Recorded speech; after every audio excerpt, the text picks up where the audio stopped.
Bonjour, bienvenue au SPACE et sur l'espace pour demain, nouvelle formule avec 3 espaces en un, l'espace exposition, l'espace atelier expert et l'espace forum où nous sommes. Nous conservons le principe des ateliers et des tables rondes chaque matin à 10h30 autour du thème de cette année, élevage, énergie, de nouvelles synergies. Tout de suite, Magnéto.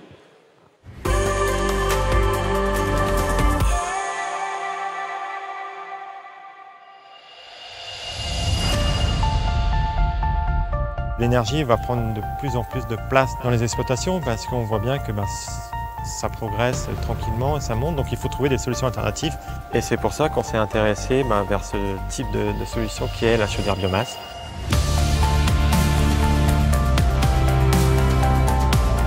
La chaudière biomasse, c'est une chaudière à plaquettes qui produit de l'eau chaude primaire pour différents réseaux de chaleur. Morel Énergie, c'est une structure de méthanisation en commun avec mon frère. Donc c'est un regroupement de 2 élevages, lait et porc, et on produit du biométhane qu'on injecte dans le réseau de fougères. Un réseau de 3,2 km qui a permis d'alimenter l'équivalent de la consommation de 1600 foyers par an.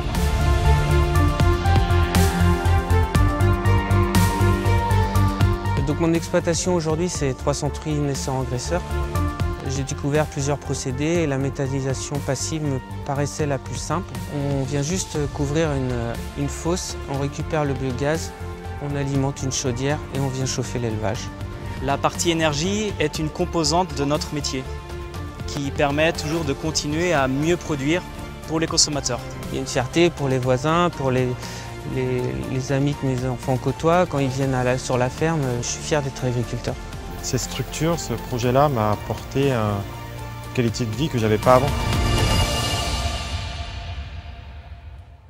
Voilà, aujourd'hui, mercredi 13 septembre 2023, production d'énergie et souveraineté alimentaire, quel compromis sur le foncier. Avant de retrouver les intervenants de cette table ronde qui ont accepté l'invitation de SPACE et des champs d'agriculture de Bretagne, voyons avec vous Didier Lucas, vous êtes le président de l'Espace pour demain, le contexte et les enjeux concernant cette question. Oui, bien bonjour à tous. Merci de votre présence. Alors le choix était facile du titre parce qu'on sait ce que ça provoque dans nos territoires. Donc la production d'énergie et souveraineté alimentaire, quel compromis. Donc on sait que pour le climat, il faudra consommer moins et mieux. La nécessité de développer des énergies renouvelables. Les programmes de pluriannuels de l'énergie 2019-2030, fixer des objectifs et des lois et s'attacher à les atteindre. Ces énergies dites nouvelles, l'éolien, le solaire, les biomasses, peuvent pallier à la diminution des énergies fossiles. Le foncier est un potentiel énergétique énorme. Comment concilier l'équilibre entre la production alimentaire et l'énergie? Je sais que certains jeunes dans nos territoires se disent que c'est une vraie opportunité de rester sur le territoire, d'être producteur d'énergie. Et je vois aussi d'autres qui sont éleveurs, qui sont inquiets, qui voient des méthanisations se développer, qui voient du panneau photovoltaïque sur des terrains.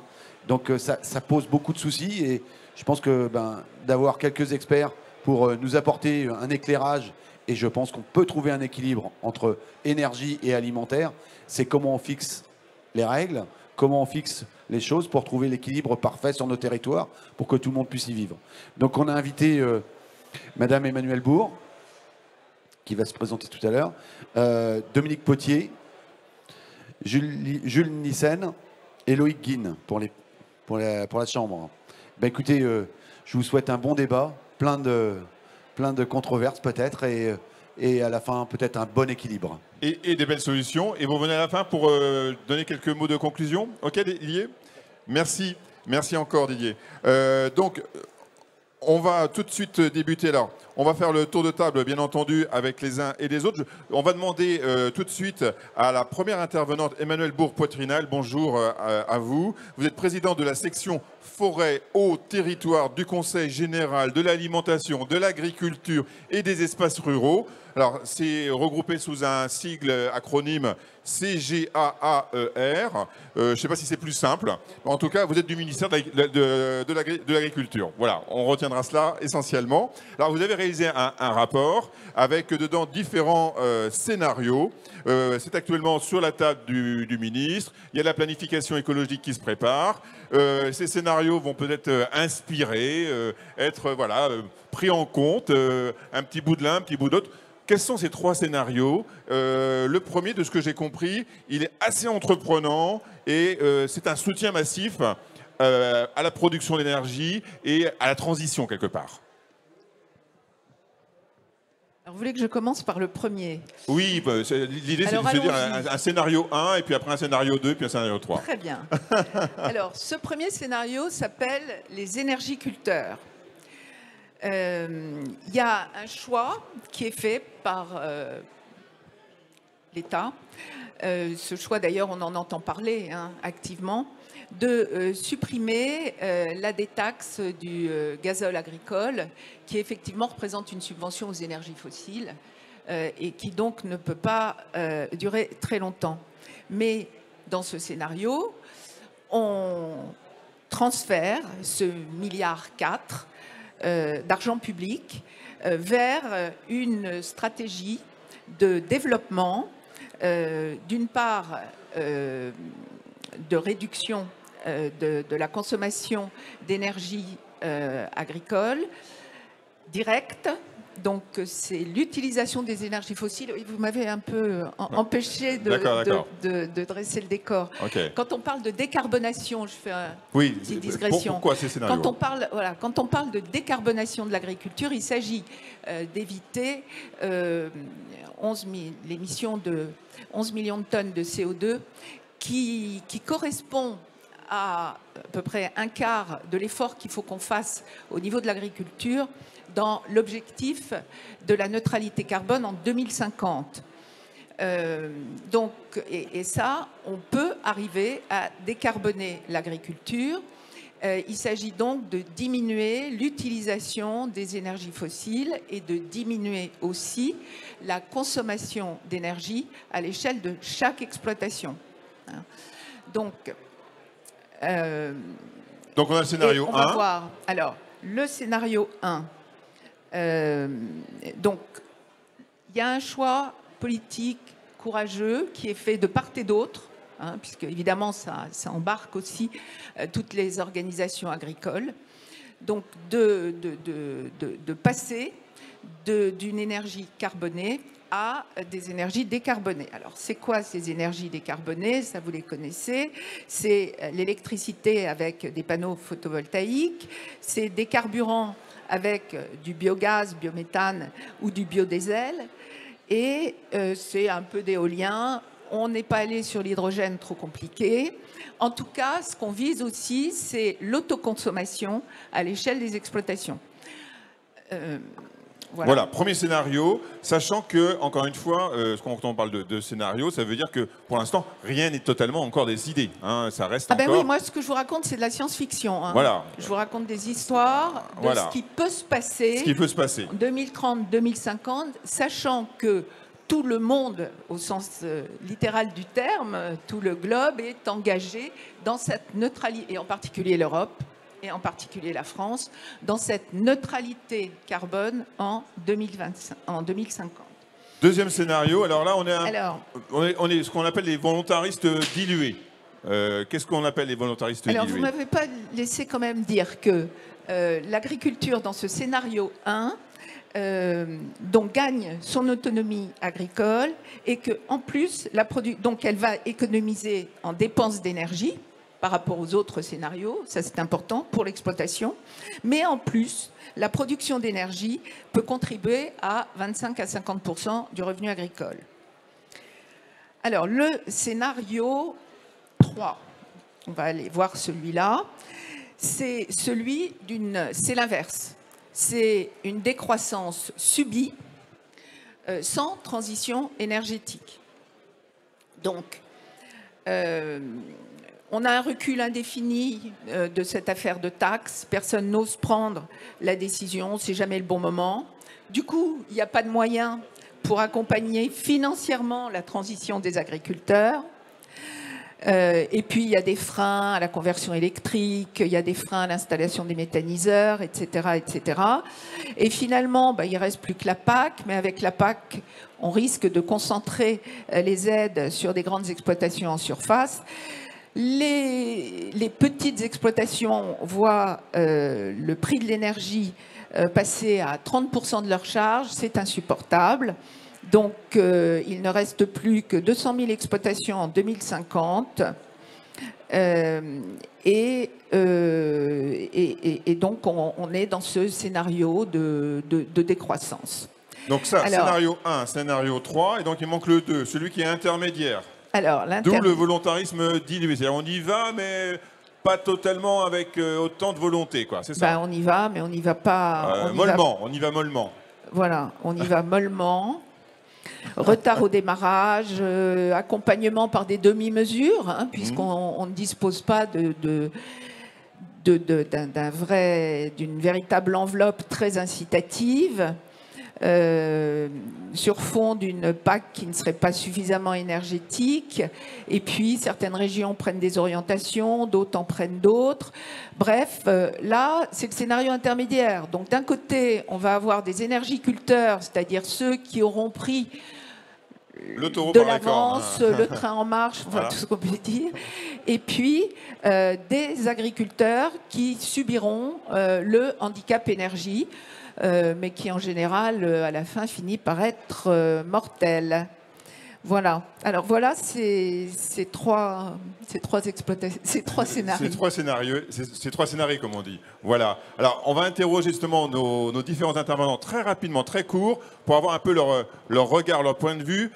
Quel serait, selon eux, le scénario idéal pour eux, ou en tout cas ce qui leur apparaîtrait le plus intéressant au regard de notre problématique qui est la souveraineté alimentaire, la production d'énergie, avec la problématique du foncier aussi, hein, qu'il faut bien avoir en ligne et en tête. On va poser tout de suite la question à Dominique Potier. Vous êtes député, vous êtes également, je crois, agriculteur, c'est ça? J'étais, oui. Vous étiez, c'est vrai. Aujourd'hui, vous avez à temps plein sur votre métier d'élu. Vous étiez agriculteur dans Meurthe-et-Moselle, c'est bien cela. Alors, Dominique Potier, 3 scénarios. Quel est celui qui vous apparaît le plus intéressant? Aujourd'hui, il faut dire banco sur le 1.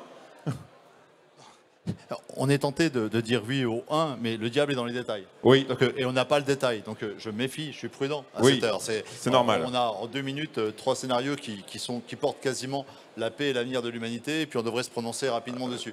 Donc on n'a pas pris connaissance du dossier. Moi je vais être très prudent. Je vais dire d'abord, ce n'est pas un débat franco-français, c'est au minimum un débat européen. C'est un débat du Green Deal, c'est le débat des grandes orientations de l'Europe, et c'est à terme un débat planétaire. Un débat qui devra tenir compte des limites planétaires, qui se traduisent par un sol qui est limité, un sol arable qui est limité, et qu'on devra partager avec l'exigence de nourrir en 2050 10 milliards d'habitants, et en même temps de concevoir des systèmes énergétiques décarbonés le plus rapidement possible. Et à la clé, il y a la question du foncier, du partage de la valeur. Moi, je plaide clairement pour qu'une régulation permette d'abord de produire de l'alimentation, et en marge de cette alimentation, dans les process de production d'alimentation, notamment sur les effluents d'élevage, notamment sur des sols anthropisés, artificialisés, etc., qu'on produise des ENR. Mais sans régulation, toute innovation se traduira par un double impact sur notre sécurité alimentaire et sur notre production d'énergie. Donc le marché ne peut pas être la réponse. L'esprit d'entreprise, oui, mais la loi du marché ne peut en aucun cas être une réponse à aucun des scénarios qui est présenté à l'instant par Emmanuel. Alors on aura l'occasion de développer également vos différents points, Dominique Potier. Loïc Guine, quand vous entendez les différents scénarios qui sont proposés, qui sont sur la table, il y a un petit mélange de scénarios qui serait à prendre. Qu'est-ce qui vous intéresse dans ce qui est proposé, ou présenté en tout cas, même si vous n'avez pas, c'est vrai, tout le détail, mais au niveau des grandes idées, il y a des choses qui vous paraissent intéressantes? Oui, bonjour. Alors on rappelle, vous êtes vice-président à la Chambre régionale d'agriculture de Bretagne. Ouais, producteur de lait avec un frère, et puis on a un peu quelques mètres carrés, je dirais, de photovoltaïque sur l'exploitation et une chaudière au bois. Le sujet, pour moi, ça vient d'être dit, c'est l'alimentaire. Comment est-ce qu'on garde notre capacité alimentaire dans un changement climatique? Quand on nous explique qu'à Rennes, en 2050, on aura le climat de Toulouse ou de Nice, et ces villes-là auront le climat de Séville, ça veut dire que, globalement, même chez nous, on produira moins demain. Ou différemment, ou des productions différentes, mais globalement, on produira moins. Donc ça, c'est un sujet qu'il faut intégrer. L'énergie qu'on va produire et qu'on devra produire, c'est pour quel usage? Pour moi, ça, c'est un premier enjeu, parce qu'on peut toujours continuer de produire de l'énergie pour tout ce que l'on fait aujourd'hui. Mais est-ce que demain, enfin, est-ce qu'aujourd'hui, on peut se dire que dans les quelques années qui viennent, là, enfin, c'est un pari osé, mais est-ce qu'on doit continuer de produire de l'énergie pour se chauffer, par exemple? A priori, non. Il faut qu'on l'utilise à bon escient, mais pour le chauffage, on a d'autres solutions, enfin, pour avoir Notamment la rénovation des bâtiments. Oui, la rénovation des bâtiments, mais même en agricole, où on chauffe beaucoup dans certains élevages, est-ce qu'il faut qu'on réfléchisse très vite sur d'autres techniques? Donc ça c'est un sujet. Enfin, c'est des sujets primordiaux pour moi. Et après, effectivement, dans les scénarios à la louche comme ça, je pense que au moins l'élevage aurait capacité à produire de l'énergie selon des méthodes plus ou moins complexes, mais tout éleveur qui a des faux salisiers ou qui a des fumières, eh bien, en capacité de produire de l'énergie. Et ça, il faut qu'on le développe et qu'on le développe très vite. Très bien, merci pour ce court passage, et on aura le temps là aussi de revenir sur vos messages, Loïc. Jules Nyssen, vous êtes président du syndicat des énergies renouvelables. Vous avez fêté vos 30 ans, votre syndicat. Faites, pas vous, hein, mais votre syndicat. Vous accueillez des structures de toute taille. Il y a 480 adhérents. Et là, on est vraiment dans le secteur de l'énergie. Toute taille d'entreprise, des gros, des très grands groupes, et puis des plus petites structures. Aujourd'hui, vous êtes au cœur de l'actualité, là.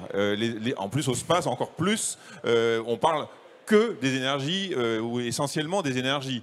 Vous avez le sentiment qu'aujourd'hui, c'est votre moment pour prendre la parole, et notamment au regard des propositions qui sont faites par justement ce rapport. Est-ce qu'il y a un scénario qui retient particulièrement votre attention? On pourrait imaginer que un est particulièrement intéressant. Écoutez, d'abord, merci pour l'invitation à ce débat. Ce n'est pas notre moment, c'est le moment de la France, je crois, auquel on est confronté. Il y a deux questions de souveraineté qu'il faut traiter en même temps. La souveraineté alimentaire, d'une part, la souveraineté énergétique, de l'autre. Donc nous, notre conviction, qui est ancienne, au syndicat des énergies renouvelables, qui nous a conduit récemment à faire une convention, une charte avec la FNSE, à discuter régulièrement avec les chambres d'agriculture et tous les acteurs du monde agricole, c'est que la conquête de ces deux souverainetés n'oppose pas les deux professions. Alors quand je regarde les trois scénarios qui sont proposés, il y en a un, voire deux, qui ne sont pas acceptables, parce qu'ils conduisent à la disparition de tout ou partie des agriculteurs. Donc en fait, il n'y a qu'un seul scénario qu'on a envie de soutenir, c'est le premier. Mais pour reprendre ce qu'a dit Dominique Potier, le diable est parfois dans les détails. Et moi, je peux comprendre aussi que les agriculteurs en place, ou les jeunes qui ont envie de se lancer dans l'agriculture, s'inquiètent un peu quand on leur explique qu'il faut être énergéticien, au moins autant qu'agriculteur, voire parfois plus. Donc ça nécessite de la modestie, sans doute aussi de la régulation, et qu'on accepte d'apprendre un peu en marchant. Mais en tout cas, nous, on est persuadés qu'il y a un enjeu commun entre l'agriculture d'un côté et les enjeux de développement de l'énergie de l'autre. Je rappellerai juste un truc. Dans notre consommation d'énergie, en France, 60%, c'est aujourd'hui des énergies fossiles, toutes importées. Et c'est ça à quoi il faut trouver une solution avec de l'électricité, des bioénergies, ce genre de choses. On pourra revenir dessus tout à l'heure. Très bien. Madame Emmanuelle Bourg-Poitrinal, juste parce que vous avez entendu les réactions des différents intervenants, c'est vrai qu'ils n'ont pas trop mouillé la chemise parce qu'ils n'avaient peut-être pas tous les détails de ce rapport. Il est aujourd'hui en ligne, mais pour autant, aujourd'hui, il n'est peut-être pas encore totalement finalisé ou bouclé, en tout cas de ce qui peut être utilisé demain pour ce qu'on appelle la fameuse planification écologique. Vous, comment vous voyez les choses? Il y a un petit peu de tout, il y aura un peu de 1, un peu de 3, un peu de 2, comment ça se fonctionne? Ah non, je crois que d'ailleurs l'urgence a été tout de même indiquée par, par tout le monde autour de la table. Il ne s'agit pas de faire uniquement un dossier, un rapport qui mette uniquement en avant la partie production d'énergie, surtout pas. C'est-à-dire, je comprends pas votre question. Ce que je veux dire, dans votre rapport, il n'est pas question uniquement de mettre en avant la production d'énergie. C'est prendre en compte l'ensemble de l'exploitation agricole, y compris la partie alimentaire. Oui, bien entendu. Nous, on s'est placé du côté de l'exploitation. Parce que quand on parle aussi de production d'énergie et d'agriculture, dans les scénarios de 2050, on demande à l'agriculture de produire des énergies renouvelables et des biocarburants pour d'autres secteurs. Et en fait, nous, ce qu'on montre, c'est qu'il faut déjà que l'agriculture, je dirais, assure son autonomie énergétique, que c'est déjà un préalable. Sinon, on aura une décroissance subie des exploitations agricoles. Et là, adieu la souveraineté alimentaire et adieu la souveraineté énergétique. Moi, je rappelle quand même que l'agriculture est le seul secteur de notre économie à qui on demande de réduire ses émissions, de les stocker, puisqu'on compte bien aussi sur les sols agricoles dans la neutralité carbone au bout du compte, et en même temps de produire des énergies renouvelables pour d'autres secteurs. Donc là, notre rapport vise bien la pérennité des exploitations agricoles, et derrière cette pérennité, il y a bien entendu la souveraineté alimentaire. Très bien. Alors, monsieur le député Dominique Potier, dans le livre-essai que vous avez co-signé, La Terre en commun, plaidoyer pour une justice foncière, la 4e de couve dit: la concentration, la dégradation, voire parfois la prédation sont des menaces qui pèsent sur les terres agricoles. À cette problématique sociale, économique et écologique, cet essai répond avec 3 éclairages: la géopolitique, le droit et la réflexion politique. Vous allez assez fort dans le constat. La concentration, la dégradation, voire parfois la prédation. C'est qui les prédateurs dans cette histoire? Alors, pour 1%, ça peut être des opérateurs étrangers, mais pour 99%, ce n'est pas des Chinois, c'est des Gaulois. C'est une affaire française, c'est une affaire nationale et intracommunautaire, il ne faut pas se raconter d'histoire. Il y a un mouvement spéculatif international, il y a une dérégulation du droit sur le foncier, qui est aujourd'hui accepté à la fois par l'administration et malheureusement par la profession. Et ses conséquences sont absolument terribles. C'est ce phénomène dit d'accaparement des terres qui se traduit par un agrandissement, qui est un enrichissement pour certains et un appauvrissement pour tous les autres. Un appauvrissement pour la société et pour le reste du monde paysan. On est confronté à un mur, à une falaise démographique. Il y a un paysan sur 2 qui d'ici 2030 va pouvoir avoir droit à sa retraite, quitter la profession. Soit il y a une relève et il y a 30% des sols qui vont contribuer à un récit agroécologique, soit on va avoir une stratégie d'agrandissement qui va se traduire par l'affaiblissement de l'élevage. Et il n'y a pas d'agroécologie sans élevage, puisqu'on n'a plus les boucles de fertilité ne sont plus garanties. Donc c'est ça les grandes questions. Et c'est dans ce contexte-là qu'il faut resituer la question des énergies renouvelables. Une polyculture élevage, une agroécologie, c'est déjà par nature une agriculture qui a des bénéfices non seulement en termes d'économie d'énergie, mais des bénéfices en termes de, je pense aux économies d'engrais azotés, qui sont une des sources majeures de mobilisation de l'énergie dans l'agriculture. On parle toujours du machinisme, mais la principale consommation d'énergie, c'est les engrais azotés sous leurs différentes formes. Donc, soit on a une agriculture qui s'affranchit de la dépendance aux intrants chimiques et engrais azotés. Je suis rapporteur d'une mission sur les pesticides et je peux vous dire que la réglementation européenne, comme le dérèglement climatique, nous mettent face à de nouveaux défis en la matière. Donc, on a une agriculture de polyculture élevage, d'agroécologie, et par nature, elle contribue à l'atténuation du dérèglement climatique. Elle a des bénéfices sur l'eau, elle a des bénéfices sur la qualité des aliments, elle contribue au grand récit d'une seule santé. Soit on laisse l'accaparement des terres se dérouler et on a une veine de spécialisation, de monopole qui finissent par un appauvrissement global sur le plan écologique, social et environnemental. Et c'est dans ce contexte-là que je dis que les ENR, si elles sont régulées, elles peuvent être bénéfiques parce qu'à partir des déchets de l'élevage, des déchets de l'agro-industrie, des déchets même de la ville, nous pouvons produire de l'énergie et le monde paysan peut être entrepreneur dans cette matière-là, de façon collective, régulée, associative, sur des modèles d'économie sociale et territoriale. Je crois que ça, on peut le partager. Soit on va prendre de la ressource alimentaire et à ce moment-là, je vous le dis clairement, ce n'est pas seulement un débat français, c'est qu'on contribue à une insécurité mondiale. Et cette insécurité mondiale, on la payera, au-delà des questions morales, on la payera cash un jour ou l'autre sur notre pays. Juste un chiffre. Si le dérèglement climatique s'accélère comme aujourd'hui et qu'on n'est pas capable de l'atténuer, c'est dans l'Afrique subsaharienne, dont on voit déjà les secousses dont elle fait l'objet aujourd'hui, c'est moins 20% de rendement du mil. Ça veut dire à peu près 100 millions de paysans, pas forcément la famine, mais en insécurité alimentaire. Et vous voyez les désordres géopolitiques que ça procure, et il n'y aura pas de forteresse à ce niveau-là. Donc c'est une question morale, c'est aussi une question de sécurité collective. L'agroécologie, le partage de la terre, c'est une question de sécurité et de paix mondiale, c'est aussi une question de dignité humaine. Alors, on va donner également la parole à Jules Nissen, donc président du syndicat des énergies renouvelables.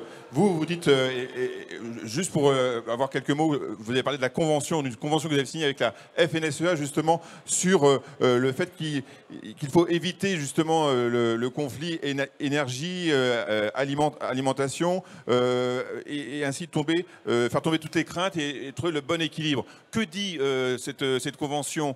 Quels sont les éléments de cadrage, peut-être, pour rassurer, par exemple, Dominique ou Loïc, par exemple. Mais pas que. Mais justement, cette convention, elle rentre pas dans les détails. Oui. Elle exprime politiquement le fait que les représentants du monde agricole discutent avec les représentants du monde de l'énergie. D'accord. Ça ne veut pas dire qu'on est d'accord sur tout. Ça veut dire qu'on enclenche des cycles de discussion et qu'on essaie de travailler. Après, il y a 3 sujets urgents qui renvoient les 3 à ce qui vient d'être évoqué et d'une certaine manière à la question foncière qui occupe cette table ronde. Les 2 plus anciens, c'est la question de la production des biocarburants et du biométhane. Et le 3e, qui est un peu plus récent, c'est la question du solaire photovoltaïque sur des sols agricoles, soit en complément d'une exploitation, soit directement au sol. On y reviendra si vous voulez qu'on détaille tout ça. Oui, on va revenir sur la partie solaire notamment, parce que c'est intéressant. Et donc on essaie de trouver les bonnes voies de compromis, mais je pense que personne ne censé, y compris dans la profession des énergéticiens, qui est un peu le sens de l'intérêt général pour la profession, ne peut imaginer une seule seconde qu'on va développer la production d'énergie dans le monde agricole sans le faire d'un commun accord et avec une vision partagée avec les agriculteurs. Alors, une fois que j'ai dit ça, c'est pas si facile à faire sur le terrain, mais c'est ça la ligne qui nous anime au syndicat. Alors, Loïc, peut-être voulez-vous réagir par rapport à ça? Je vous sens un peu agacé. Prenez votre micro. Non, je réagis et pas de façon agacée. Ce qu'a dit Dominique Potier, je partage complètement.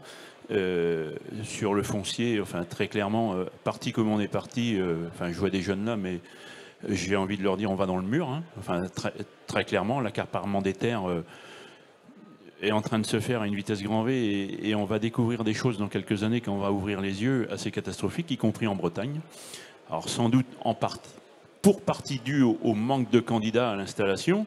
Sans doute qu'on n'a pas su, mais c'est pas le sujet d'aujourd'hui, mais être assez attractif. Mais voilà, mais pourquoi? Parce que on a aussi répondu à une injonction qu'on était là, nous agriculteurs, pour fournir l'agroalimentaire. Mais est-ce que la production d'énergie, avec notamment des bâtiments solaires, des nouveaux matériaux qui permettent de faire avancer aussi le monde de l'élevage, ça ne peut pas aussi être un élément d'attractivité?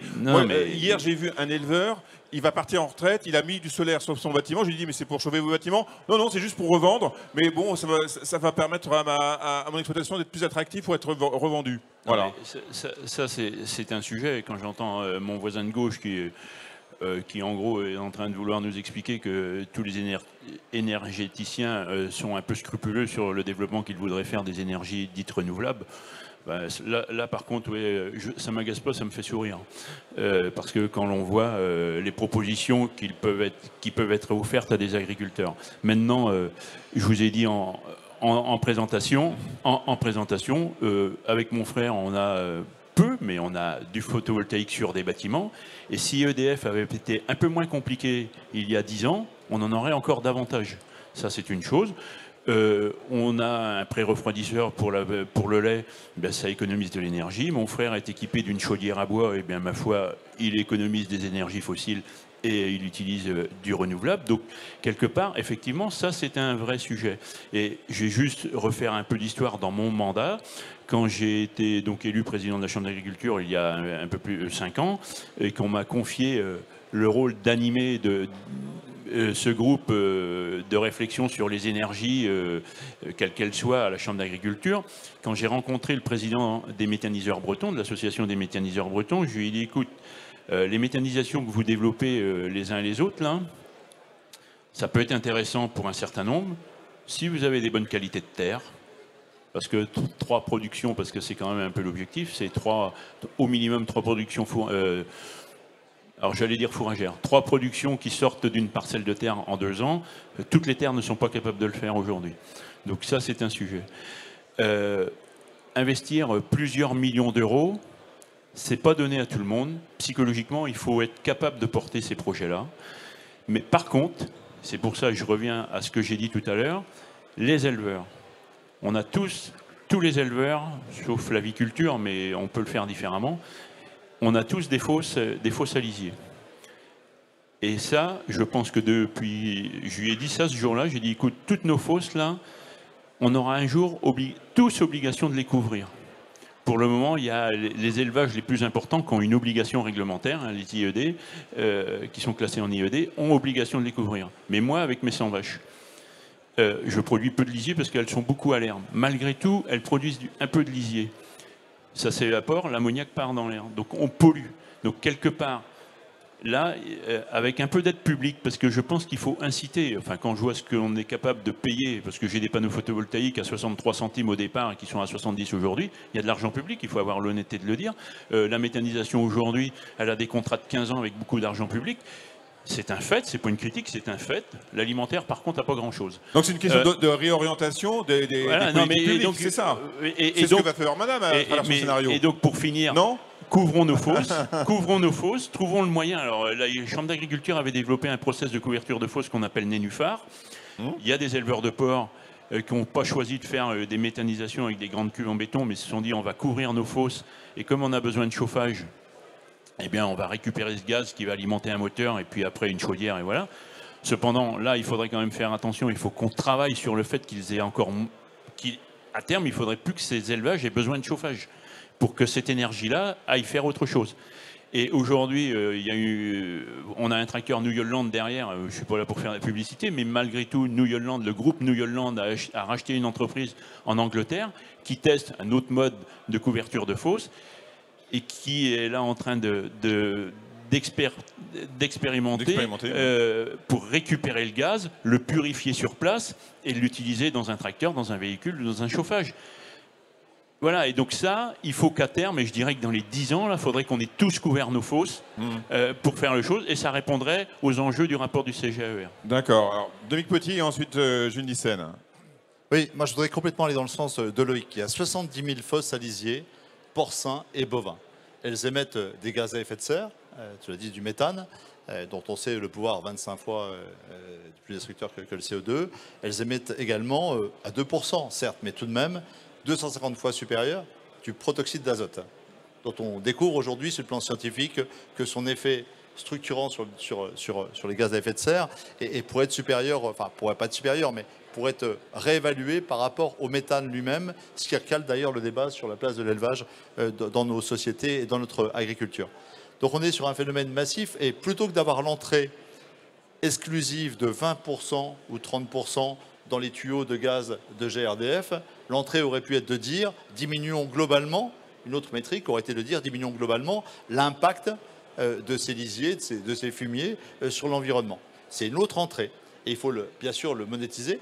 Donc il faut trouver un modèle de subvention pour que ces modèles de couverture de ces fosses à lisier, moi je pense qu'avec 20-30% de ces fosses à lisier valorisées sous la forme de gaz avec des circuits, est-ce qu'il faut le porter ?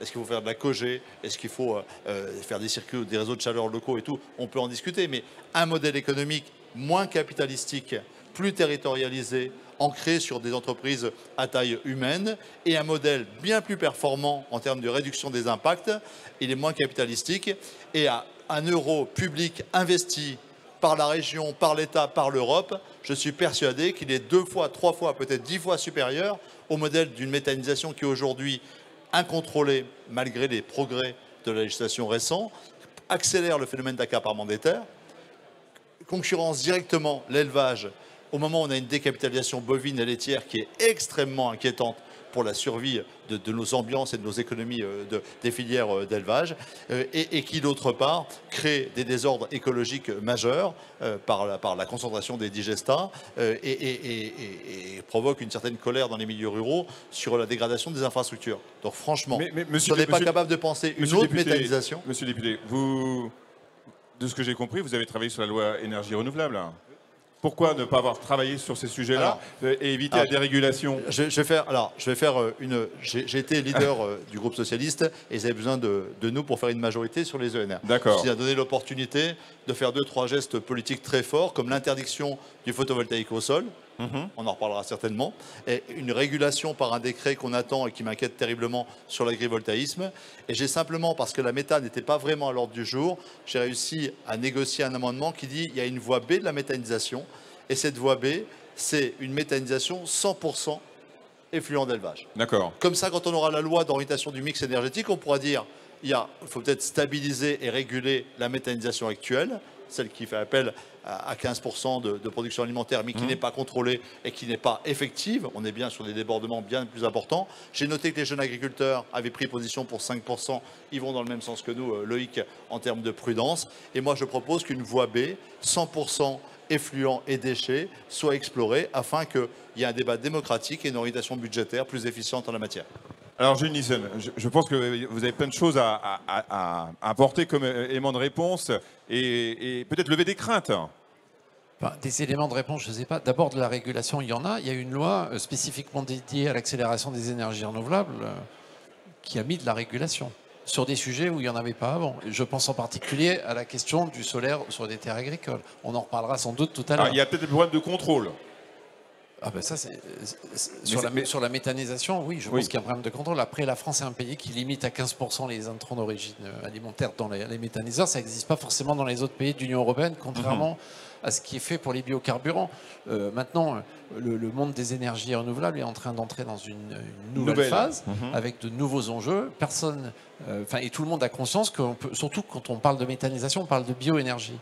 La bioénergie, la biomasse qu'on est à l'origine, elle n'est pas infinie. Elle est renouvelable parce qu'elle est liée à l'activité agricole, en particulier, sylvicole aussi, mais elle n'est pas infinie. Et donc il faut qu'on fasse attention à l'usage qu'on en fait. Il ne faut pas détruire les activités qui permettent de la produire. Donc c'est dans ce sens, je crois qu'on souhaite travailler. Et donc vous rejoignez finalement dans les propos sur une relocalisation, quelque chose de plus territorial, pas uniquement des grands groupes et des grosses organisations. Parce que vous avez des petites et des grandes structures. Ouais, je pense qu'on se rejoint surtout sur le fait qu'une régulation, elle est nécessaire pour définir où sont les équilibres. Et cette régulation, elle sera efficace si elle est discutée entre les différents acteurs et qu'elle respecte les enjeux d'intérêt national. Et ce que je dis, c'est que ces deux grands enjeux, c'est la souveraineté alimentaire et donc réussir le renouvellement des générations, l'installation de jeunes agriculteurs, éviter la déprise, et de l'autre côté, un problème de souveraineté énergétique qui est tout aussi important. Et on peut répondre aux deux enjeux avec le même outil.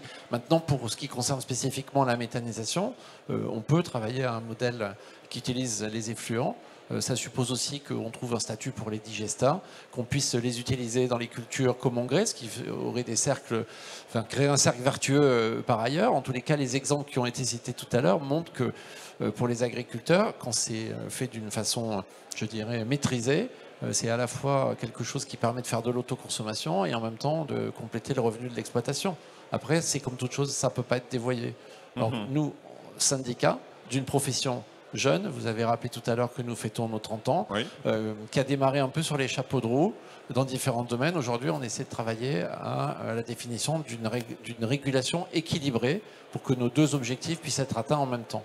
Très bien, merci pour ces précisions. Madame Bourg-Poitrinal, je reviens vers vous, parce qu'on a fait un petit tour de table avec ces messieurs. Là, vous êtes à chaque fois pour apporter votre regard, puisque vous représentez également le ministère de... Enfin, vous travaillez au ministère de l'Agriculture. Et donc, ce que je voulais dire par là, c'est, quand vous entendez les différentes inquiétudes, les craintes, tout cela est pris en compte, hein, vous le dites et vous le rappelez, dans l'ensemble des différents scénarios, notamment dans vos approches, en tout cas. Oui. Mais on a surtout essayé, parce qu'on entend bien, dans les hypothèses, hein, toutes ces questions de régulation sur le foncier, c'est effectivement très important. Mais nous, ce qu'on a essayé de voir, c'est que toutes ces régulations foncières et autres soient supportables pour l'exploitation agricole.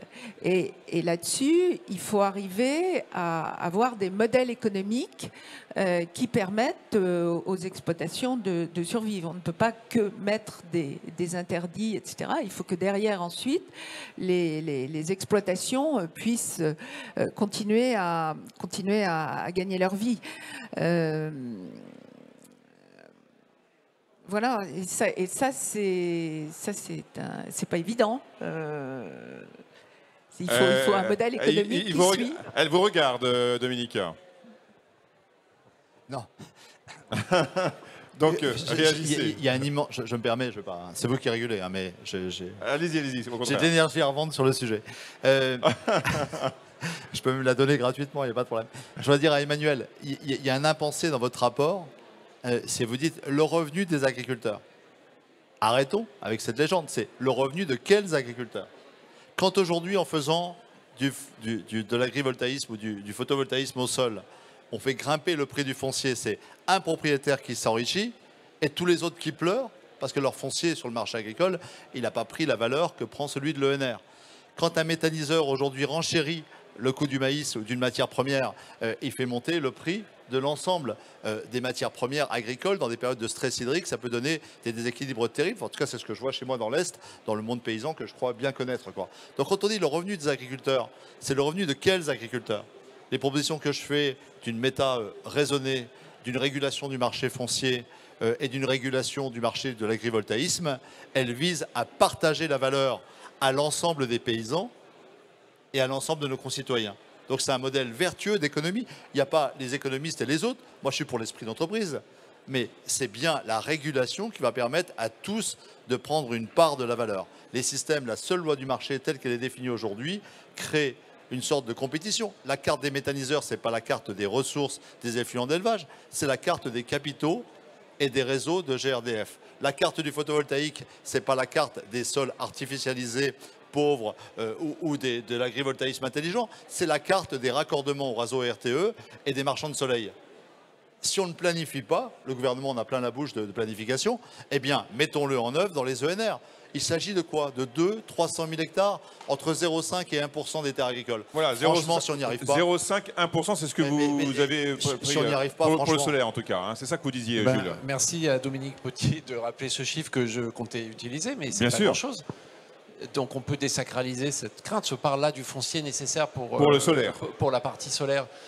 Et le législateur, dans sa grande sagesse, a effectivement mis en place une régulation assez forte, puisque aujourd'hui, on ne peut plus rien faire sur des terres agricoles, sauf avis conforme de la commission départementale, la CDPNAF. Et puis il y a un décret en cours de discussion qui définira les conditions dans lesquelles on peut faire deux choses très différentes.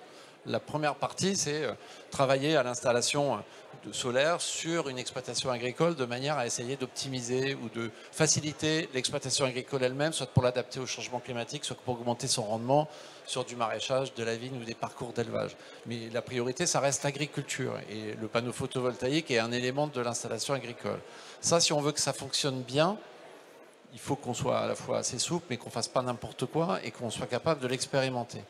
De l'autre côté, on a un besoin de développer beaucoup d'énergie solaire parce que dans les 10 ans qui viennent, c'est à peu près le seul vecteur de production d'électricité décarbonée qui peut répondre à la demande d'électrification croissante de tous les usages. Donc pour ça, il faut pouvoir faire du solaire au sol. Les sols déjà artificialisés dans les villes, les friches, ce genre de choses, ça ne suffit pas à faire les objectifs. Donc il faut aussi pouvoir le faire ailleurs. Le biogaz, c'est pas suffisant aujourd'hui ou demain. Le biogaz, c'est un autre sujet. Là, je parle de production d'électricité. Donc dans le décret auquel faisait référence Dominique Potier, il y a un deuxième aspect, c'est dans quelles conditions un sol est considéré comme compatible avec l'installation de solaire au sol. Et là, c'est les chambres d'agriculture qui ont la main sur cette question. C'est à elles d'identifier les sols. Alors, il y a des critères qui sont en cours de discussion dans la rédaction de ce décret, mais c'est ça qu'on fait. La profession demande cette régulation au sens où on a besoin de visibilité, de clarté pour la suite. Mais tout ça, l'objectif solaire que porte le syndicat, le gouvernement a moins d'ambition, c'est environ 100 gigawatts. 100 gigawatts, c'est ça qui fait 0,7. Et à supposer qu'on les fasse que sur des sols, c'est ça, ça fait 0,7%, moins d'1% de la surface agricole utile. Donc moi, je pense que dans notre pays, il y a des espaces naturels, agricoles et forestiers qui n'ont d'intérêt ni pour la forêt, ni pour l'agriculture, ni pour la préservation des espaces. Ça ne fait pas des volumes, des surfaces énormes et on doit pouvoir les identifier. Et je pense que de ce point de vue, il n'y a pas de concurrence.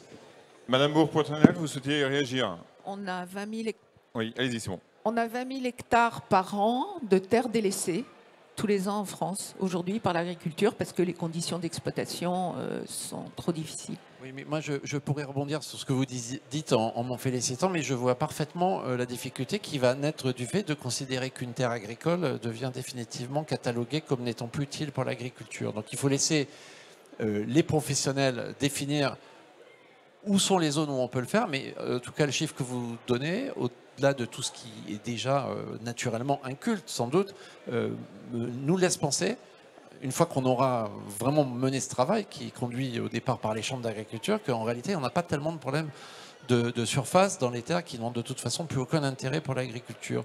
Voilà, mais aujourd'hui, on parle un peu en l'air parce que c'est compliqué d'identifier clairement quel est le gisement foncier disponible. Dominique Potier, prenez le micro.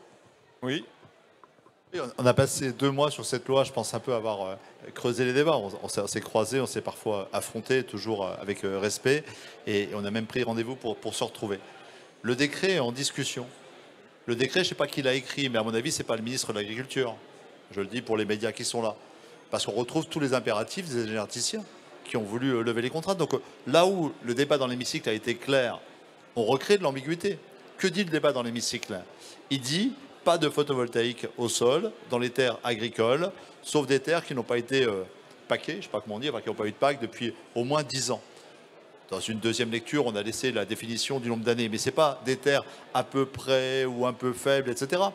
Est-ce qu'on manquera de terres pour faire ces 200 000 hectares d'éoliennes et de photovoltaïques?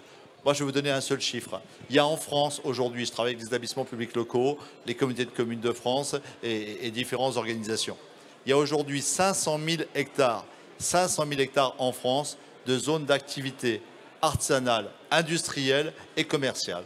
Si 20% de ces terres, sous forme de sociétés d'économie mixte associant les entrepreneurs et les collectivités territoriales responsables de ces zones d'activité économique, produisent de l'énergie sous toutes les formes, on a déjà une réponse majeure. Vous rajoutez les toitures et vous reprenez les friches clairement anthropisées sur lesquelles on ne fera ni aujourd'hui ni demain de l'agriculture, et vous avez une solution 100% hors terre agricole. Moi, je sais que demain, on aura 10 milliards d'habitants à nourrir et que c'est une question de dignité et de sécurité. Je ne toucherai pas à aucune terre ayant un potentiel agricole, sauf dans des conditions d'agrivoltaïsme très bien définies. Ce n'est pas le cas des projets de décret tels qu'ils circulent aujourd'hui. J'ai eu l'occasion de faire 3 pages que je tiens à disposition des journalistes, de critiques en lien avec toute la profession et tous les regards divers pour critiquer ce projet de décret qui, à mon avis, est totalement inefficient et ne protège pas notre réserve et notre sécurité alimentaire.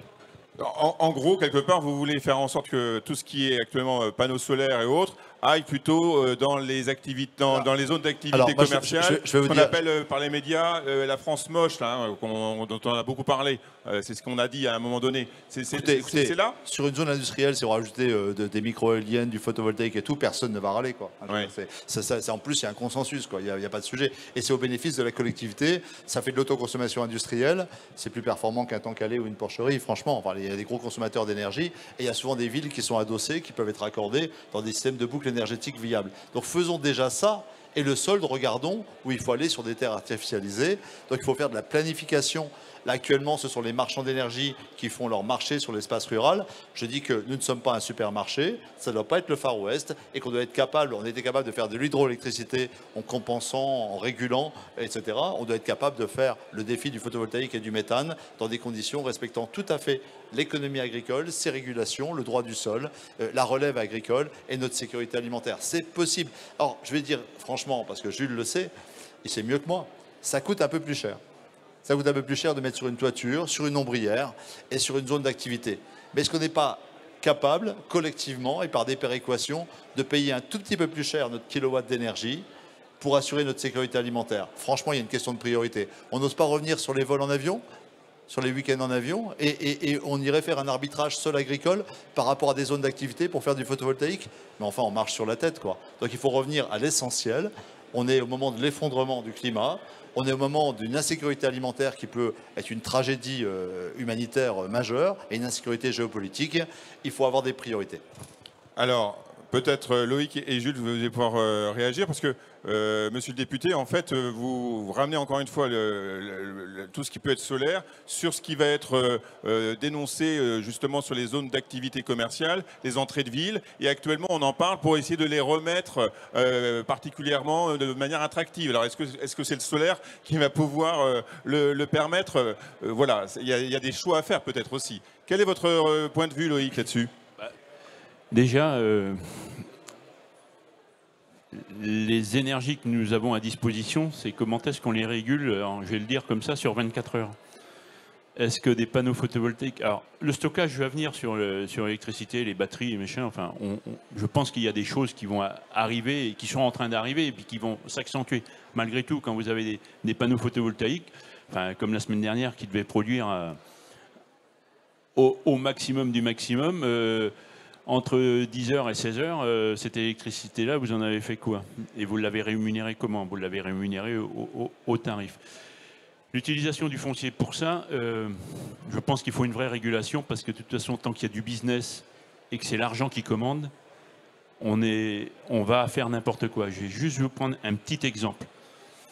Je connais une commune qui a une friche. C'était pour partie une zone humide il y a 30 ans, et puis on en a fait une décharge de matériaux de construction. Machin. Bon, à l'époque, on laissait faire un peu les choses. C'est devenu une friche. De l'autre côté de la route, il y a une zone artisanale et industrielle. La commune, la municipalité se dit, cette friche, il faudrait que j'en fasse quelque chose. Il y a une solution. Bon, j'ai 1 hectare et demi de zone humide, mais tout le reste, il y a 5 hectares, tout le reste, eh bien, je vais la couvrir de panneaux photovoltaïques. Chambre d'agriculture, effectivement, on nous demande beaucoup d'avis sur tous ces sujets d'occupation du sol. Il se trouve que c'est moi qui étais allé à la réunion parce qu'en fait, vous avez les porteurs de projets, c'est bien programmé, la réunion est bien programmée, tout est bien présenté. Donc, j'ai dit, Chambre d'agriculture donnera un avis négatif sur ce projet. Pourquoi? Parce que vous allez utiliser 4-5 hectares là, pour poser votre photovoltaïque, et quand vous allez avoir des demandes d'industriels ou d'artisans, vous allez aller de l'autre côté de la route et vous allez prendre des terres agricoles, et il se trouve que là ce sont des très bonnes terres qui l'année dernière, à titre d'exemple, n'ont pas connu la sécheresse, c'est-à-dire que je prends souvent cette référence, même si j'en fais pas beaucoup, mais c'est des terres qui ont produit entre 18 et 20 tonnes de matière sèche en maïs sans irrigation. Donc ce sont des très très bonnes terres. Et je leur ai dit, par contre, sur ces hectares-là, vous construisez des bâtiments, vous les couvrez de photovoltaïque, et là, moi je défendrai le truc parce que, effectivement, dans le PLU, ça doit être classé friche ou zone naturelle, machin, d'accord, mais je dis, les changements de destination, ça peut arriver. Et puis même s'il y a du remblai, vous pouvez faire des pieux pour installer des bâtiments dessus. Mais ça, vous allez le faire. Parce qu'il se trouve qu'à côté, dans la même collectivité, il y a un PLU qui est en train de se faire, on a un avis à donner, de toute façon, extension sur des terres agricoles pour pouvoir demain prévoir des industries. Et ça, je ne suis pas forcément contre. On a besoin d'industrie, on a besoin de renouvellement, voilà. Donc, voilà, mais sauf que les services administratifs, les services de l'État, sur le premier projet de photovoltaïque au sol, ne me suivent pas. Ils sont timides, ils ne savent pas trop. Donc ça, c'est un vrai enjeu. Effectivement, mais comme il y a tant de pognon, parce qu'il faut le dire, faut appeler un chat, à se faire sur des zones, mais je ne suis pas contre le photovoltaïque au sol, hein, c'est pas ça, mais regardez dans quelle réflexion on est. C'est qu'aujourd'hui, des installateurs, allez les voir de l'autre côté, là, dans le hall à côté, ils ne sont pas disponibles. Ils ne sont pas disponibles pour vous installer 100 kilos sur un bâtiment, même 200 kilos sur un bâtiment, ça ne les intéresse plus. Alors, quelqu'un qui a un hangar de 1000 m² ou de 500 m² pour installer 30-50 kilos, alors là, c'est même pas la peine d'en parler. Donc il y a un vrai sujet. Et ça, parce que c'est pas régulé, parce qu'il y a beaucoup d'argent à se faire. C'est un vrai sujet. Maintenant, notre réflexion Chambre d'agriculture. Moi, je vais vous dire, j'ai des très mauvaises terres. enfin pour une partie, des terres très sableuses. Mais je vis bien de mon métier et je suis très heureux quand même, parce que j'ai adapté mon système à mes terres. À vos terres. Je me dis que quand j'ai vu l'année dernière, quand on a eu 40 degrés, je me suis dit, mais tout compte fait, si j'avais un parasol sur ces terres-là, donc le parasol pourrait être des panneaux photovoltaïques. Bah, ce serait peut-être bénéfique, et puis mes prairies seraient peut-être restées un peu plus vertes plus longtemps, et puis ça aurait été très bien. Sauf que quand vous rentrez là-dedans, vous mettez le doigt, et à un moment, vous avez le bras qui y passe. Parce qu'il y a ce que M. Potier et Dominique a dit, c'est qu'il y a quand même un problème de rentabilité et qui n'est pas en phase avec ce que nous, on peut faire en alimentaire. C'est que quand vous avez quelqu'un qui vient vous proposer 3 à 4 000 euros de location par an, ça veut dire que lui, il en gagne au moins autant quand même. Et je dis au moins autant parce que je ne sais pas, je n'ai pas connaissance et je ne veux peut-être mieux même pas savoir.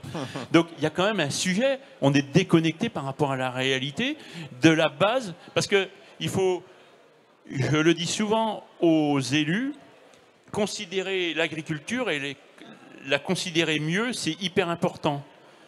Parce que c'est une production primaire. Et un pays ne tourne rondement, normalement, que s'il y a une production primaire. Moi, quand j'arrive de chez moi à Rennes, je ne vois que des bureaux partout. Ça ne fait pas vivre un pays. Alors, Jules, vous avez quand même à plusieurs moments été interpellé par rapport à l'ensemble des actions menées par votre syndicat. Encore une fois, je pense qu'il y a une vraie volonté d'essayer de trouver des moments de concertation, de trouver des temps de rencontres. Comment vos adhérents comprennent le sujet par rapport à ce qui a été évoqué là aujourd'hui? D'abord parce qu'ils m'envoient ici. Oui. À ce débat agréable. C'est votre rôle. Et voilà. sympathique. Vous les représentez. Voilà, et vous m'avez invité. Ce qui Exactement, et on est très heureux. Et je vous en remercie. Ce qui prouve que les espaces de dialogue existent. Exactement. Après, les adhérents, c'est une grande famille. Oui. Et puis, il faut faire avancer la régulation dans le sens qui permet de préserver les équipes. Quand j'entends Dominique Potier parler d'agrivoltaïsme et de solaire sur sol agricole, je n'ai pas l'impression qu'ils disent des choses très différentes de ce que j'avais dit juste avant. Après, il y a un décret en cours de rédaction. Hier est arrivée la version qui sort du ministère de l'Agriculture. Je ne l'ai pas encore vue dans le détail. On va voir ce que ça donne. On en discutera ensemble, avec plaisir. Après, on peut tous être dans son couloir de nage et les uns se dire, mes adhérents, moi je veux du foncier, du foncier, du foncier, les agriculteurs. Mais en réalité, on pense que ce modèle-là, il ne peut pas fonctionner. Il faut qu'on trouve où sont la bonne manière de faire. Alors, est-ce qu'on peut faire du foncier sur les friches industrielles ou sur les délaissés industriels? Oui, parce que c'est vrai que sur les toitures, ça coûte plus cher. Mais à la fin, c'est l'usager, enfin c'est le consommateur d'énergie qui paye aussi, hein, de toute façon. Donc on a un sujet du coût de l'énergie, ça a été débattu à plusieurs reprises. Est-ce qu'on peut le faire sur des fonciers dans les zones périphériques des villes? Je déteste cette expression de la France moche, enfin, c'est totalement méprisant. Elle n'est pas de vous. Je sais bien. Ça, c'est une expression qui est sortie, ça va rester par les médias et c'est absolument insupportable. Exactement. Et c'est totalement méprisant. Qu'est-ce que ça veut dire moche? On est bien placés, nous, avec les éoliennes, pour savoir toute la dimension très subjective et méprisante qu'il peut y avoir derrière ça. Quel est le problème des surfaces des zones commerciales dans les périphéries des villes? C'est qu'il y a une loi qui réduit drastiquement la possibilité d'artificialiser les sols, ce qui est plutôt une bonne chose. Donc où est la réserve de foncier constructible pour des activités, pour du logement dans les villes? Elle est sur ces espaces-là et elle va profiter de la transformation du modèle commercial. D'ailleurs, aujourd'hui, un certain nombre de grandes enseignes commerciales sont aussi des foncières. Elles sont à la tête de patrimoine foncier considérable. Et il y a de l'argent partout, y compris dans ce monde-là. Donc, pour un propriétaire de foncier, c'est beaucoup plus intéressant de le transformer en support de logement ou d'activité que de mettre des panneaux solaires qui, pendant 20 ans, vont à peu près geler sa valeur. Ce que je dis là, c'est juste qu'il n'y a aucune solution simple. Par contre, on considère que dans le respect de l'esprit et du texte de la loi de développement des énergies renouvelables, il y a sans doute possibilité de trouver les 100 000 au grand maximum ou 200 000 hectares nécessaires pour faire du solaire au sol à côté de la partie agrivoltaïque, étant entendu qu'un panneau au sol, ça n'artificialise pas et ça ne bloque pas l'activité agricole sur la totalité de la surface concernée. Donc il faut qu'on y travaille. Donc moi je viens ici, et je le dis clairement, dans le respect du métier des agriculteurs, avec une pleine conscience qu'on a besoin de souveraineté alimentaire avant même d'avoir la souveraineté énergétique. Mais pour avoir la souveraineté alimentaire, il faut aussi que les agriculteurs puissent produire avec une énergie qui ne leur coûte pas trop cher et qui ne nous coûte pas trop cher à la fin. Ouais. Loïc, vous souhaitez peut-être réagir? Parce que, effectivement, c'est très bien qu'on soit là ensemble et puis qu'on en discute. Chambre d'agriculture et avec Didier et puis d'autres, on a commencé à regarder ce que nous pourrions faire et ce que nous pourrions permettre. Nous, notre première idée, parce que j'ai parlé d'argent, j'ai parlé de beaucoup d'argent, enfin, c'est ce qui circule, hein. Nous, ce qui nous importe dans cette réflexion-là, le premier des points, c'est que ce soit l'agriculteur qui soit porteur du projet. Parce que c'est à lui de pouvoir engranger eh bien, les bénéfices qu'il pourrait en tirer. Maintenant, on n'a pas non plus envie que ce soit 10% des agriculteurs qui émargent à ça, et puis les autres sont laissés de côté parce qu'ils n'auraient pas capacité à le faire. Donc en Bretagne, on est dans la réflexion de se dire si on permettait ça, ce serait peut-être des petites surfaces maximum pour chacun. Mais après, il y a les lignes électriques, les raccordements, donc c'est compliqué.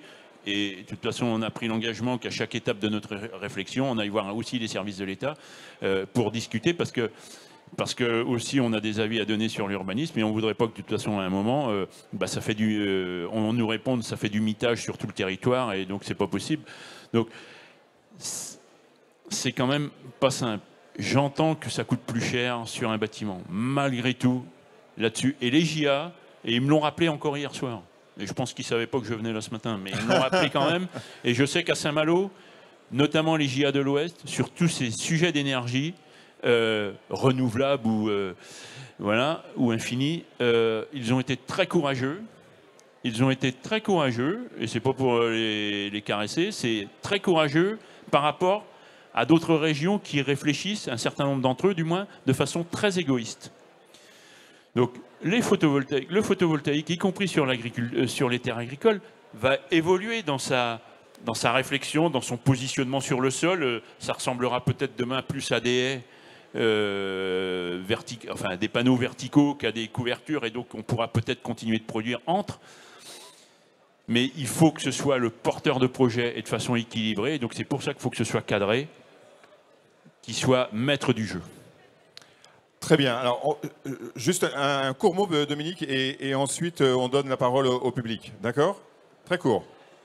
C'est la question du partage de la valeur. On a deux marchés, le marché foncier agricole qui est déjà en train de s'envoler par les dérégulations qu'on a évoquées tout à l'heure, et puis un marché de l'énergie sur un tout petit segment des sols. Donc là, quand on parle du partage du sol, c'est 99%, pour faire court. Si on inclut l'éolien, c'est 1% des sols maximum, et 99%. Comment le 1% ne vient pas perturber 100% du marché agricole? C'est ça le sujet. Il y a une solution qui est simple, et on l'a adoptée ailleurs en France dans d'autres domaines. Je pense à l'eau. Les propriétaires privés qui ont une source ont soit des éco-conditionnalités, soit la collectivité devient propriétaire du terrain. Moi, un grand énergéticien d'origine publique m'a dit que j'avais eu la proposition peut-être la plus courageuse. Elle est contre-intuitive pour le monde paysan, mais elle peut le servir finalement. C'est que toutes les terres support d'énergie renouvelable soient des terres qui soient propriété publique, communauté de communes, département, chambre d'agriculture. Il y a de la place pour tout le monde. On peut imaginer... Même les hectares qui portent des cibles Non, je parle vraiment des hectares qui portent de l'éolien. Je vais vous donner un exemple. Sur le territoire, je pilote, je suis paysan, je suis d'abord député et je pilote un contrat de transition énergétique. Chez nous, sur 100 000 habitants, c'est 100 hectares. Ces 100 hectares, à terme, peuvent produire 300 000 € de rente foncière. Imaginons qu'il y a 10 propriétaires, donc ça fait 30 000 € de rente pour des personnes qui seront bien nées, auront une chance d'être bien nés, parce qu'ils sont près d'un raccordement, parce qu'ils ont cédé leur métier de paysan à un autre métier, etc.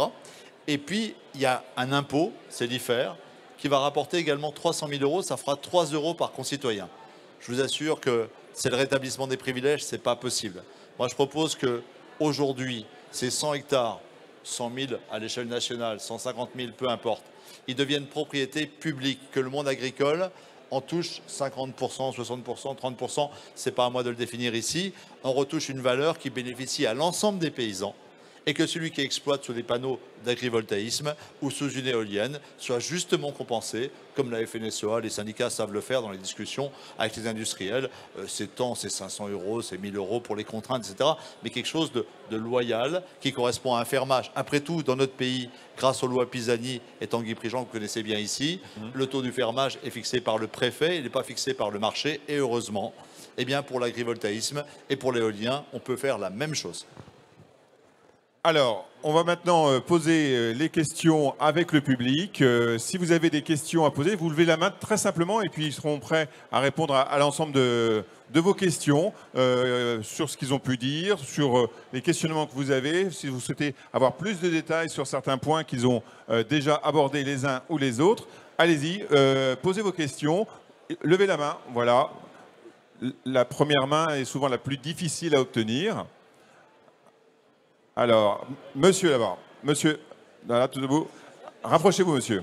Parce qu'on va pas vous voir en plus à l'image. Voilà. Rapprochez-vous. Rapprochez-vous. Ouais, bah.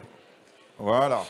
Bonjour. Bonjour. Cédric Henry, donc je suis président de la FDSEA aussi, et je suis aussi élu à la Chambre d'agriculture. Je ne sais pas par quel coin de tourner. C'est bon, c'est bon. Moi, j'avais une question pour Monsieur Potier. On s'est déjà croisé à un débat sur le foncier sur la commune du Reux il y a quelques années. C'était, bon, je ne connais pas parfaitement les équilibres à l'Assemblée nationale, mais comment tout ce que vous avez dit là, comment c'est perçu à l'Assemblée nationale? Est-ce que votre discours est entendu par les autres? Est-ce que ça avance, ou est-ce que vous êtes plutôt isolé sur la question? Parce que on a tous entendu ce que vous avez dit. Je pense que ça va plutôt dans le bon sens pour le monde paysan que l'on défend. Mais maintenant, est-ce que ça a des chances de voir le jour, ou vous nous faites un peu rêver? Alors, ça infuse ou pas? Réponse courte, il n'y a aucune provocation. Et vraiment, c'est une réponse amicale. Bah, ça dépend de vous. Vous savez que les députés, ils écoutent le monde paysan. Qu'est-ce que veut le monde paysan sur cette question-là? Moi, ces idées, sur le plan général, elles sont majoritaires, je vous assure, sur un arc très très large. L'histoire de la régulation des énergies, la protection de la sécurité alimentaire, permettre une relève, permettre l'agroécologie par la place de l'élevage, consensus. La question, c'est qu'est-ce que dit la profession? Qu'est-ce que dit la profession au ministre aujourd'hui de clair sur l'agrivoltaïsme, de clair sur la méthanisation, de clair sur le partage de la valeur? Si vous avez une parole claire sur ces sujets, si vous pensez que cette voie qu'on est en train de chercher ensemble dans un dialogue de qualité, elle a une voix, alors je vous assure que c'est 90% de l'Assemblée qui votera ces lois. Mais je crois que la clé, elle est chez vous. Le ministre lui-même dit, j'ai pas, sur la question de la régulation du foncier, j'ai pas l'appui de la profession. Je vous renvoie vraiment à votre responsabilité professionnelle et syndicale. Je le fais de façon amicale. Mais c'est clair que ces questions n'ont pas été tranchées et dans le bon sens à l'échelle de la profession. Et c'est un point faible, énorme, dans un débat d'intérêt général que nous avons apporté aujourd'hui. C'est pas politiquement correct ce que je dis, c'est pas démago dans une assemblée paysanne ici au SPACE, mais je le fais parce que il me semble que ce que je dis est juste et utile. Alors, prenez pas comme une provocation, mais comme un appel à l'aide. Et en plus, vous êtes venu spécialement, alors qu'au départ, vous deviez être en visio, très loin. Et puis là, vous êtes venu, vous avez dit, il faut que je vienne en parler ici. Hein. Voilà, c'est ça. Bon, alors, d'autres questions peut-être. Qui souhaite interroger, être interpellé très gentiment, hein. Vous voyez, ils sont tous très gentils en fait. Alors, qui souhaite poser des questions? Ah, monsieur là-bas. Avancez, monsieur. Voilà. Bonjour. Voilà. Marchez pas sur le fil, impeccable. Bonjour. Bonjour à tous, bonjour à nos intervenants. Donc Grégory Grelet, j'ai... Juste par là peut-être, voilà. On va voir si on peut mieux vous capter. Voilà. Donc avec des agriculteurs, on a fondé un collectif pour porter le sujet du développement de l'énergie sur leurs exploitations par eux-mêmes. Vous avez pointé à la fois toutes les opportunités et les risques que ça peut représenter. Est-ce que vous pensez réellement qu'après la loi qui a été publiée en mars 2023, vous allez pouvoir faire imposer des mécanismes législatifs pour bloquer le prix du foncier en vente ou bloquer le prix des fermages agrivoltaïques qui sont effectivement beaucoup plus élevés que le fermage normal? Alors, c'est à nouveau à vous qu'est posée la question, Dominique. Alors, Moi, je suis très heureux. Je vais prendre vos coordonnées parce que j'ai besoin de savoir comment un collectif sur le terrain. La réponse, elle est dans les idées, elle est parfois aussi sur le terrain. Vous avez fondé un collectif, vous voulez un développement équilibré des ENR et de l'activité agricole traditionnelle. Et vous dites aujourd'hui, on a besoin de régulation par la loi. Je vous dis que cette régulation par la loi, elle se heurte aujourd'hui à l'absence d'un consensus professionnel ou d'une majorité professionnelle capable de la soutenir. Mais on va prendre contact et il nous faut élargir, c'est un débat d'idées. Moi, je ne désespère jamais de convaincre. Mais aujourd'hui, le ministre, comme la majorité aujourd'hui, sont trop sensibles au silence de la profession sur ces questions absolument majeures. Soyons clairs, pas de photovoltaïque au sol, un agrivoltaïsme vraiment régulé, une méthanisation qui change de cap et des éoliennes avec... Là aussi, un fermage à ENR, c'est à notre portée. Une propriété collective au bénéfice de tous les paysans, c'est à notre portée. On parle de 1% des sols et on parle de questions absolument vitales pour l'avenir de nos territoires ruraux, pour la sécurité alimentaire, énergétique. Ce n'est pas capable de réguler, on n'est pas à la hauteur de nos aînés. Je pense à Pisani, je pense au développement de l'énergie hydroélectrique, où il a fallu beaucoup plus de courage que pour occuper 1% du sol lorsqu'ils ont fait après-guerre. Si je puis me permettre, un dernier commentaire, c'est aussi aux chambres d'agriculture et aux syndicats d'imposer ce discours à leurs agriculteurs, puisque aujourd'hui les agriculteurs courent vers cette opportunité de mieux gagner leur vie avec de l'énergie. Donc c'est à vous aussi de leur imposer un système qui soit équilibré pour tous. Voilà. Alors Loïc, là vous êtes interpellé là. Oui, non mais tu as raison, vous avez raison hein, sur le sujet, mais bon Cédric, mais je vois Didier, on s'est fait cette réflexion-là en disant de toute façon on va essayer de réguler les choses et je pense même Didier à un moment avait dit de toute façon toutes les surfaces où on implantera quelque chose de ce genre, il faut que ce soit des projets collectifs. Déjà ça tempère les choses. Mais on s'est aussi dit, de toute façon, on va avoir une pression. Et on l'a déjà derrière toi. Tu as le responsable de l'équipe énergie des chambres d'agriculture, Régis Le Carruère, eh bien, qui va te dire tous les jours, ou au moins toutes les semaines, on a des appels d'agriculteurs, mais on a aussi des appels d'énergéticiens. On a la pression en permanence. Et on va même avoir la pression des collectivités sur ce sujet-là. Parce que bon, il y a quand même. Elles ont besoin d'un avis. Alors nous, on va donner, parce que, c'est les chambres d'agriculture, mais ça va pas être aussi simple que ça. On va le faire avec les chambres, avec les collectivités, avec les services de l'administration. Et puis ces collectivités-là, je vous ai donné un exemple, mais pour certaines, elles ont envie que ça se développe parce qu'il y a des taxes qui arrivent et qui tombent dans leur caisse quand même. On a la pression, on va avoir la pression de tout le monde. Donc moi, ce que je vous ai dit là, et puis je suis assez droit dans mes bottes, moi je peux le tenir. Mais je sais bien, Dominique a fait allusion à la FNSEA et aux chambres d'agriculture, hein, tout le monde a bien compris, et je sais bien, je vais juste vous prendre un exemple sur la loi Samba Patous. Si elle n'est pas allée aussi loin, en Bretagne, on serait peut-être allé plus loin, nous, la profession et la majorité de la profession serait sans doute allé plus loin, mais allez voir comment se passent les successions des exploitations dans la Beauce, et puis même vers le Grand Est. Voilà. Et donc quand on pèse pas assez, parce que faut appeler un chat, quand vous pesez pas assez, même dans une structure syndicale ou autre, eh bien vous n'avez pas la majorité de la voix. Et ça c'est un véritable enjeu. Mais de toute façon, je pense que l'État doit être capable de réguler la finance sur ces sujets-là, parce que c'est le nerf de la guerre. Dès lors qu'il finance, dès lors qu'il met des contraintes. Je vous garantis, et on est convaincus sûrement tous les deux et tout ce qu'on en est là, c'est que les réflexions ne vont pas être les mêmes. C'est tout. Aujourd'hui, si je prends le photovoltaïque, on en parle beaucoup, mais la méthanisation, pourquoi il y a des grands groupes? Parce qu'on va parler en Bretagne, vous avez principalement, chez les agriculteurs, vous avez principalement des méthaniseurs individuels. Mais on a quelques grosses métas qui sont portées par des grands groupes, Volvé et autres. Pourquoi ils sont allés là-dessus? Ils n'y sont pas allés, c'est pas des philanthropes, ils y sont allés parce qu'il y a du pognon. Faut appeler ça comme ça. Donc voilà, s'il n'y a pas une régulation financière des choses, s'il n'y a pas un rééquilibrage, et ce qu'a dit Dominique tout à l'heure, je me rappelle d'un article, d'un point de vue qui était passé dans la France agricole, où tu expliquais ça, où tu disais à l'époque, ce fonds-là pourrait aider à installer des jeunes. Il me semble que c'était ça, mais ça rejoint ce que tu viens de dire.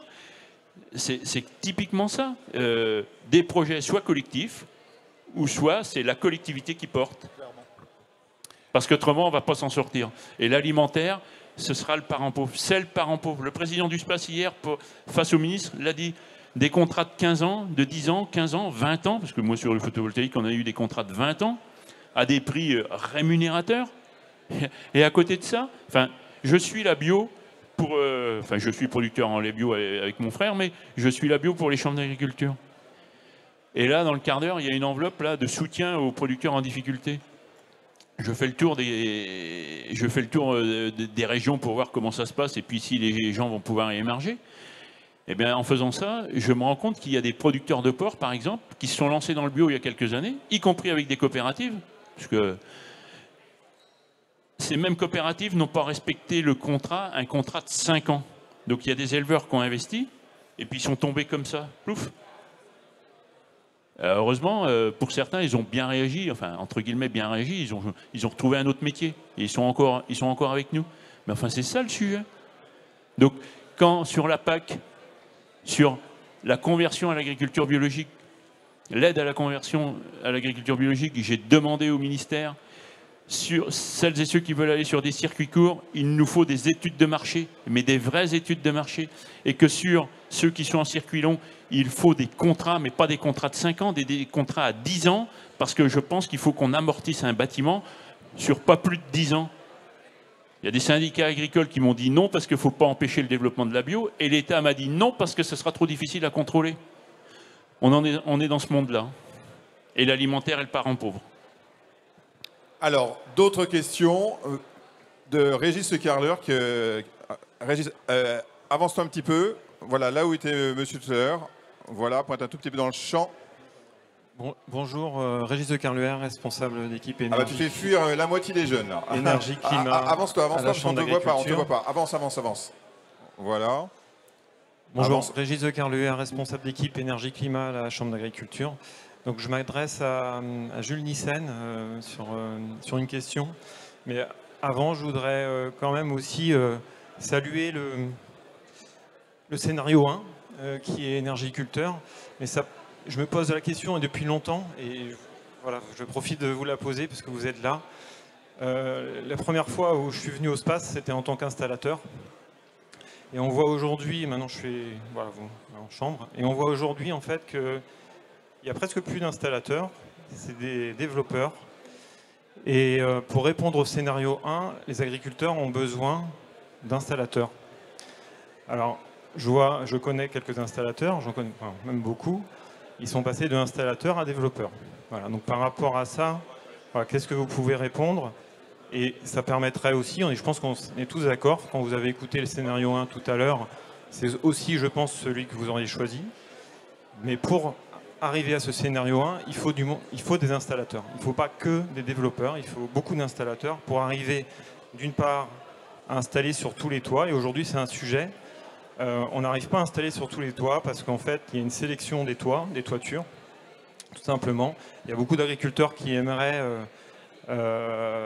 disposer d'installations photovoltaïques sur leur toit amianté, notamment, qui sont prêts, effectivement, à mettre un peu plus, mais il n'y a pas de bras. Oui, il y a un problème de main-d'œuvre. Voilà. Mais ce n'est pas justement uniquement du côté du photovoltaïsme. Hein, c'est un vrai problème de société aujourd'hui par rapport à ces métiers, notamment. Oui, alors je pense que pour ce qui concerne les installateurs, ils doivent être très accaparés aussi par le développement de l'autoconsommation chez les particuliers. Je pense qu'il y a sans doute un problème de pénurie, mais entre installateurs et développeurs, il y a un autre espace à développer qui est celui du partenariat, de l'apport de solutions techniques, de la capacité à faire ensemble, parce que tout n'est pas si facile que ça. Donc je crois que par ailleurs, il y a une pression importante qui existe en matière d'énergie pour accélérer le déploiement des énergies renouvelables. C'est ça qui pousse aussi les développeurs à chercher où sont les opportunités. C'est pour ça que, en tant que président du syndicat, je répète ce que j'ai dit tout à l'heure, nous on considère qu'il n'y a pas d'opposition entre ces objectifs énergétiques à atteindre et l'activité agricole dont la finalité est la souveraineté alimentaire. Et puis il y a la voie à trouver, quoi. Il faut trouver la voie. Donc nous, on est favorable à ce qu'il y ait des régulations, que ce soit des régulations intelligentes. Pour ça, ça suppose qu'il y ait des organisations professionnelles qui soient capables de dialoguer avec un diagnostic et une vision un peu partagée. Pour ce qui me semble des discussions qu'on peut avoir, aussi bien à l'échelle de Chambre Agri que de la FNSEA et des contacts qu'on peut avoir, tout n'est pas facile, on n'est pas forcément d'accord sur tout, mais j'ai l'impression qu'on partage cette nécessité, parce que sinon, si j'osais dire ça comme ça, on va tuer la poule aux œufs d'or, mais on va surtout vider notre pays tuer la poule. De sa substance. Oui, mais plus que ça. Donc je crois que ça, tout le monde peut le comprendre. Après, il y a les logiques financières, il y a la logique de profit. Je rappelle, dans les 480 adhérents du CER, la majorité des adhérents sont des PME, des TPE, des SEM locales, des entreprises. Comme ça, il y a un certain nombre d'adhérents qui viennent du monde agricole. On représente une très grande variété d'intérêts. Ce n'est pas que les grands énergéticiens. Nous, on a intérêt à cette régulation qui trouve le bon équilibre. Et on est en train d'essayer d'y travailler. Alors, ce n'est pas toujours facile, parce qu'on touche à des sujets qui sont tellement symboliques, l'agriculture, le foncier, les paysages, que tout de suite ça crispe les débats, et les débats sur la haute accélération énergie renouvelable ont été un peu le révélateur de ces contradictions. Ça ne veut pas dire qu'il ne faut pas continuer à avancer. Moi, je suis plutôt optimiste, et je pense que comme on va bientôt être le dos au mur, on va trouver les solutions qu'il faut. Surtout qu'en plus, demain, on aura l'occasion d'aborder quelle acceptabilité sociétale des projets territoriaux de production d'énergie.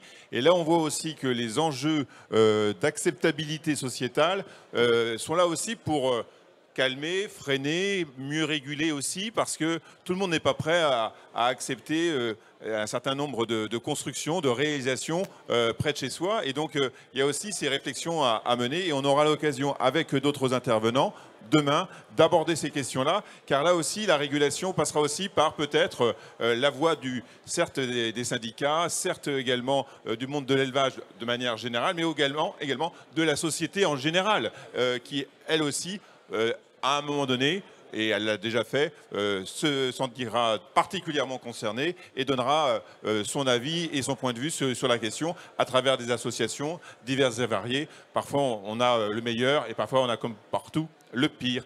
Juste un dernier point que vous vouliez peut-être évoquer, et qui a déjà un tout petit peu dit à un moment donné, c'est sur la partie autonomie. Il est là, le micro. Voilà. Oui, je voulais juste rappeler que alors on boucle la boucle. On reboucle la boucle. Nos scénarios avaient bien pour objectif l'autonomie énergétique des exploitations, puisque on prévoit une augmentation du coût de l'énergie et que ça pourrait aller jusqu'à 30%, représenter 30% des charges de l'exploitation, ce qui ne sera pas supportable. Et alors, on a bien parlé de la régulation, qu'elle soit énergétique, qu'elle soit foncière, et les deux vont ensemble. N'oubliez pas, messieurs les régulateurs, que la poule aux œufs d'or, c'est quand même la fabrication de biomasse à un moment donné, ou la disponibilité de terrain. Et il faut que, et je m'adresse aussi à la profession agricole, cette autonomie, c'est ce qu'on démontre dans notre rapport, cet objectif d'autonomie de l'exploitation, il ne faut pas la perdre de vue. Et vous allez avoir probablement une occasion de négocier, puisqu'on risque de remettre en cause la détaxation du gasoil agricole. Et ça va être là une occasion de négocier cette transition. Il y aura des moyens pour accompagner toutes les exploitations dans cette autonomie qui doit être massive. Voilà.